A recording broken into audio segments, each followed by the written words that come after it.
Hi everyone, it's Nate Piekos of Blambot and welcome to Lettering Live. Today I have Minor Threats, the fastest way down #4 for you. And I think 5 pages worth this time, because we're gonna do something a little bit different. Every time I record one of these videos, I try to focus on something I haven't focused on quite as much before. And in this case, we're going to look at how I do my final reviews before I turn in final files. So we're going to go over the importance of lettering over colors versus inks. And also we're going to talk quite a bit about overprint. Now, I have a very good friend named Logan DeAngelis, who's a pre-press master. And I asked him how he would describe overprint to somebody briefly who wasn't familiar with it. And what he said was, and I quote, "Instead of printing as part of the rest of the art, an object that overprints will print on top of the other colors, multiplying into everything below it." So generally you want your, in comics anyway, you want your black to overprint, just as insurance against misprinting where the colors print slightly askew. So we'll get into all that in the video. You'll also see a few little technical glitches in this video. You'll know them when you get to them. I tried to make a joke out of it. We'll see if it succeeds. Fonts used on these 5 pages are quite varied, so I'm just going to put a list of them in the information under this video. And I think that's all I've got for you, so let's get to work.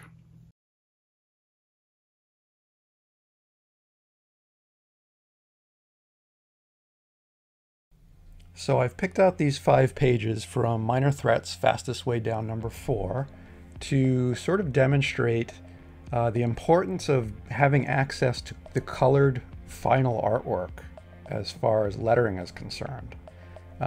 You may find this hard to believe, but most letterers tend to work over the inks because we're at the end of the process and the colorist and letterer are generally working on pages at the same time.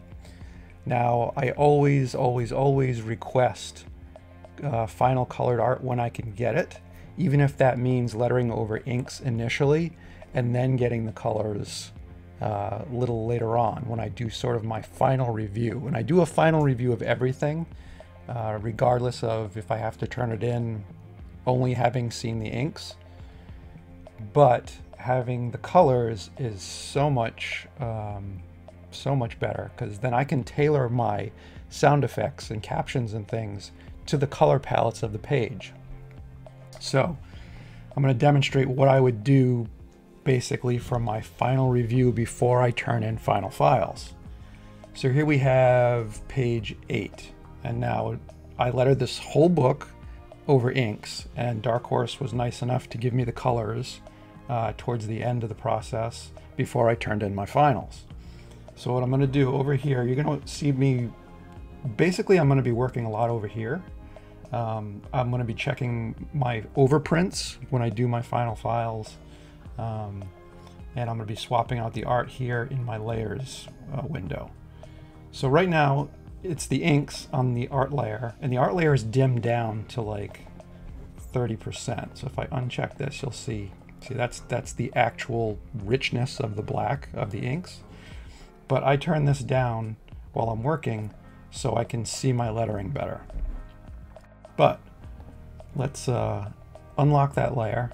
I'm selecting the art, and I'm going to go up here, click this, go to relink. And this is page 8, so this is my file full of the new colors, and I'm going to replace it. Now I'm going to lock that again, double click, get the full richness of the colors.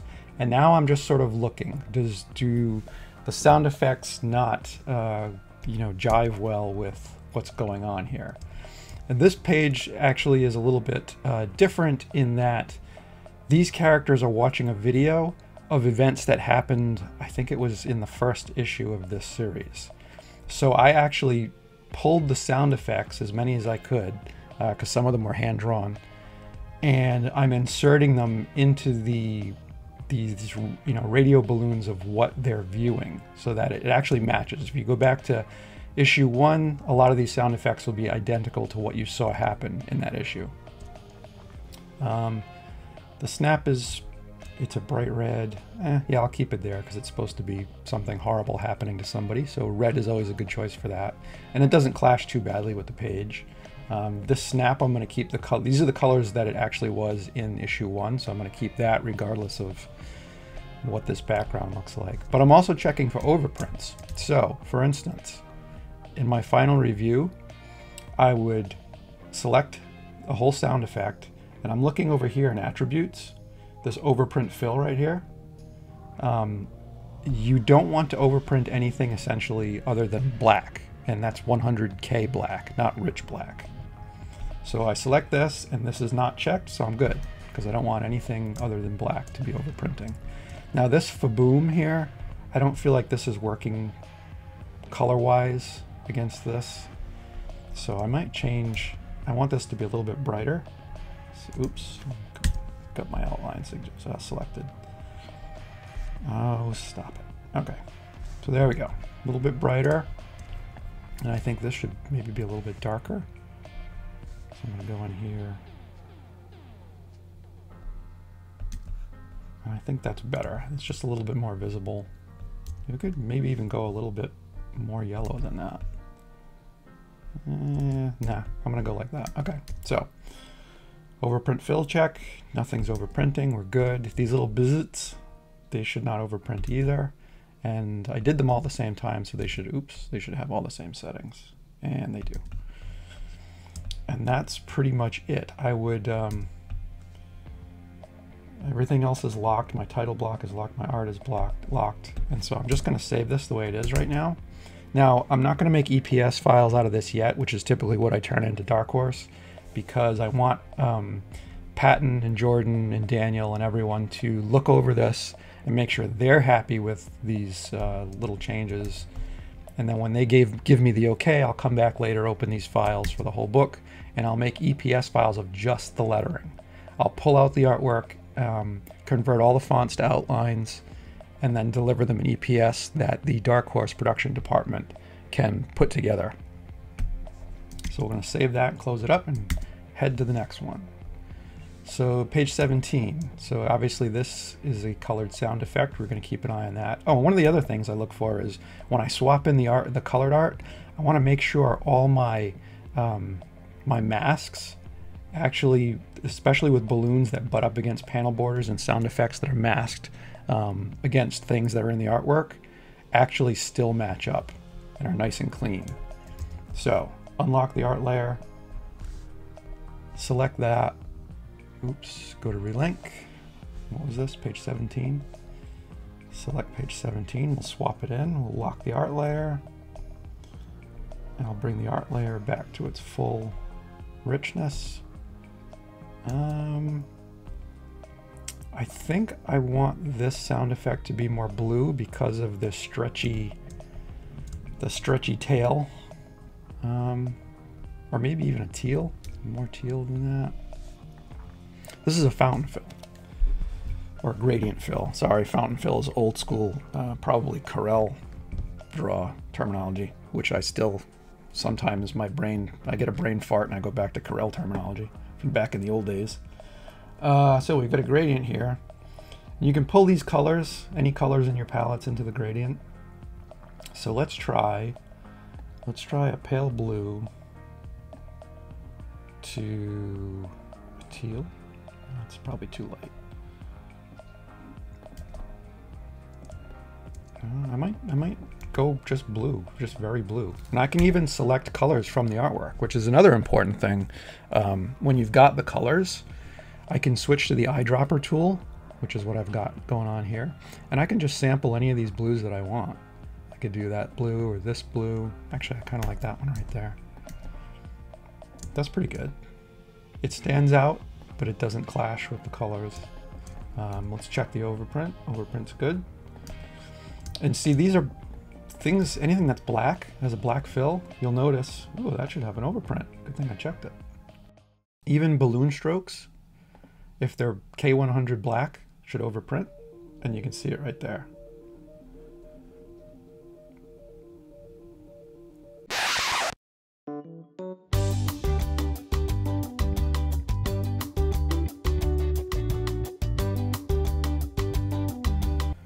All right, sorry about that. You probably heard my phone ringing, and you know, this is a work day in a real office, and phone calls happen. So we're back. I don't remember what I was talking about. Overprint black. Let's see if this one, yep, see that one's set to overprint. All right, so this page is good, I think, and everything matches up. The balloons are masked to the borders and they still match the colored artwork. So I'm going to save this and we'll move on to the next one. Let's take them in order. So here we've got a big kaboom sound effect. Unlock the art, go up here, relink. This was what, page 19? And there's a thunderstorm going on outside, so I don't know if you can hear that, but hopefully I don't lose power. I have a generator anyway, but still. All right, so we'll bring this artwork. See, that doesn't... Now what I want to do is, look, I was actually pretty close to the colors for this explosion, but I think I want to even use these colors a little bit more. So this is, there's a mask that clips it to the end of the edge of this page, so I'm going to release that mask. And the yellow's not bad, but I think I want this to be darker, like this color, and it'll stand out a little bit better. And I might even adjust this. So here in the gradient window, you can adjust the amount of any color that's in your gradient. So just by using the sliders and things. So I want to bring a little bit more yellow into this. That's better. I'm happier with that. So grab this. See the mask that's clipping it is this rectangle right here. It's invisible. I mean, it's clear, but you can see it when you select it. So I'm going to grab them both, and I'm going to create mask to trim that to the panel edge or the page edge. I could actually trim it to here, but I'll let Dark Horse worry about that. So that's fine. We'll save. Move on to oh, you know what? I didn't check it for overprints, did I? Release, select. Because none of this is black, I should be able to select all of it and see correct. No overprints. Create that. Oops. Create this mask again. Alrighty. And if I wanted to adjust this mask, by the way, release the mask, try to grab that invisible rectangle so you can see it right here. I'm going to grab this, zoom way in, get my anchor point, and drag it to where I want it. Right about there. Zoom out, and now it'll trim to the edge of the colors here when I create mask. So, okay, that page is done. Save it. Moving on. Take them in order. Here's page 21. This is a Krakoom right here that I might be concerned about. So I'm going to unlock the art, select the art, relink, page 21. Art. Bring the art back up to its full. Ooh, that doesn't really work very well, does it? So I'm going to figure out something else. Now this has a mask on it as well. You can see because it's clipped to these edges here. So I'm going to grab this, I'm going to release the mask, and we'll start playing with colors in here. This nice rich orangey brown probably work pretty well. Maybe we'll select that with the eyedropper tool. And it's still not working. I want to do something darker here. Switch to this. Maybe this. It's better. I might even switch this to that color too. Because this is, I don't usually do see-through sound effects. It's not really, I don't really like them all that much. But sometimes when you've got a lot of detail, see, that's not bad. But I think maybe this pale peachy yellow color should change. A little more yellow so it stands out. That's better, right? I might even pull this a little bit more out. I just copied this object and dropped it into the background so I can kind of create a drop cap effect. And that works better. You want to zoom out, you know, and see how it works. See if you can go, should I go brighter yellow on that? No, I think that's too much. All right, I think we're good right there. It's visible, it's readable. And same thing as last page with that clipping mask. We can bring it in over here, which actually might cut off too much of the K. So let's do a little quick cheat. We're just gonna pull this in a little bit. Nobody will notice that we slightly compress these letters. Grab everything and go back to create mask. So there we go. Good, good, good. All right. And as I'm lettering, all my K100 black text should already be set to overprint fill throughout the entire book, because I copy and paste these area type objects where I need them. So they're already set up to overprint. I don't have to worry about those as much as I do the sound effects and the captions and things. So we're all locked up over here. I'm going to save. We have one last page here. Unlock the art. Page 22, relink. 22. I'll bring that art back up to its full. Yeah, I'm not loving these colors for this rumble. Now imagine, I mean, it's okay, it's not terrible, it stands out, but I think it needs some help. If this went to print, you know, if I never saw the colors and my lettering just went to print over this, I wouldn't be upset by it. Like it wouldn't be a disaster, but I don't know. We got to try something else. Maybe a rich purple. Better, but not dark enough.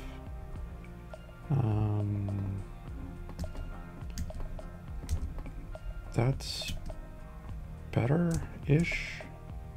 I think we gotta play around. We gotta experiment. It doesn't stand out enough. What if this was orange? That's better. I like that. So none of this is overprinting, correct? Correct. So and here's the eyedropper tool again, and I think it's the I key. If you just want to switch to the eyedropper in Adobe Illustrator, press the I key. So you select one thing, and you use the eyedropper to click on something else of a color that you want, and it changes. Same thing with this color. Yeah, that's pretty good. I like that. So these two have clipping masks, so we'll release those clipping masks. I'm just going to grab one of these and duplicate it down here so I can zoom in and use my eyedropper. Eyedrop that and that. Now I don't need this.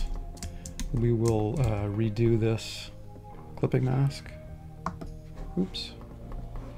Helps if you use select. Did my clipping mask go away? It did. Did I accidentally delete it? Alright, we'll just make a new one.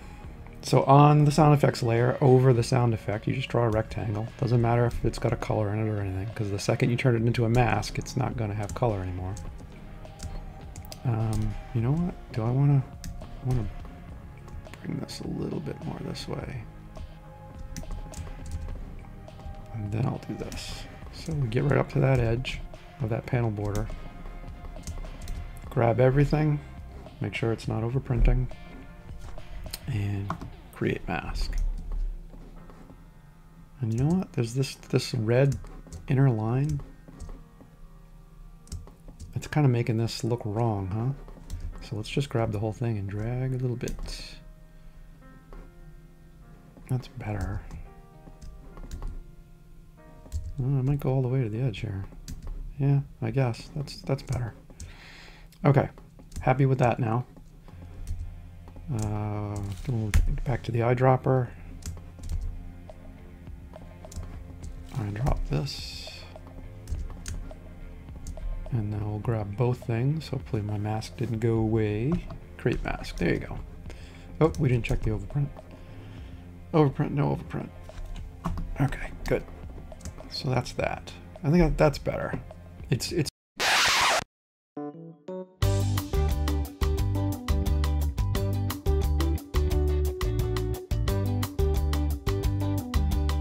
sorry about that, everybody. So my power flickered on and off because of the thunderstorm, and it wasn't enough to kick on my generator, but it was enough for my computer to stop recording. So we're back. Here we are. I wanted to show you a what if, you know, how do I save my EPS files at the end of this process? So let's pretend that Dark Horse gave me final approval and I was going through page by page and making final files. So with Dark Horse, I delivered just EPS files of the lettering only. So what has to happen, if I have to convert all the text, all the live fonts to outlines so that I don't have to deliver any live fonts to the publisher. The artwork in the background has to get deleted out. The title block has to get deleted out.